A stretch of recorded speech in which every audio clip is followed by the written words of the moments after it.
Here's what it looks like when it prints. The red lines are what it's printing. It's already finished the object on the left.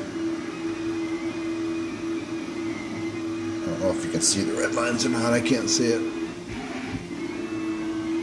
Yep, it's just going over them again and again to make that cylinder. There's the time. You can move it all around if you want.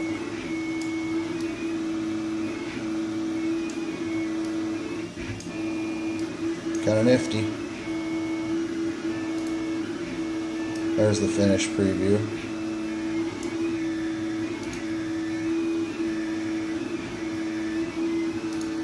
And there's what it's doing right now.